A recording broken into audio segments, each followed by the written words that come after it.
Welcome to நிவின்ஸ் cooking. இந்த வீடியோவில் குருமா குழம்பு எப்படி செய்யுதுன்னு பார்க்கலாம். இதை நீங்கள் ரைஸு, இட்லி, தோசை, சப்பாத்தி இது எல்லாத்துக்கூடையுமே சேர்த்து சாப்பிடலாம். நல்லா டேஸ்ட்டாக இருக்குங்க. இந்த குருமா குழம்பு எப்படி செய்கிறதுன்னு பார்க்கலாம் வாங்க.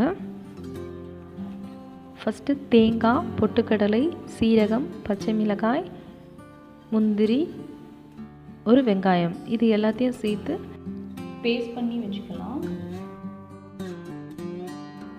நெக்ஸ்ட்டு தாளிக்கிறதுக்கு தேவையான பொருட்கள் பார்க்கலாம். இதில் வெங்காயம், தக்காளி, கொத்தமல்லி, கருவேப்பிலை, 2 பச்சை மிளகாய், சோம்பு, பட்டை, லவங்கம், ஒரு நட்சத்திர சோம்பு. நெக்ஸ்ட்டு என்ன வெஜிடபிள்ஸ் சேர்க்குறதுன்னு பார்க்கலாம்.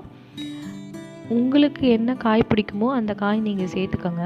நான் இப்போது 2 உருளைக்கிழங்கு, ஒரு கேரட்டு, கொஞ்சமாக பச்சை பட்டாணியும் எடுத்திருக்கேன். நெக்ஸ்ட்டு இஞ்சி பூண்டு 1 ஸ்பூன் அளவுக்கு பேஸ்ட் பண்ணி வச்சுக்கோங்க. அடுத்து நம்ம எடுத்து வச்சுருக்க வெங்காயம், தேங்காய், பொட்டுக்கடலை, சீரகம், முந்திரி, பச்சை மிளகாய் இது எல்லாத்தையும் பேஸ்ட் பண்ணி வச்சுக்கலாம்.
நல்ல வாசனையாக இருக்குங்க. குருமா குழம்பு ரெடி ஆயிடுச்சு.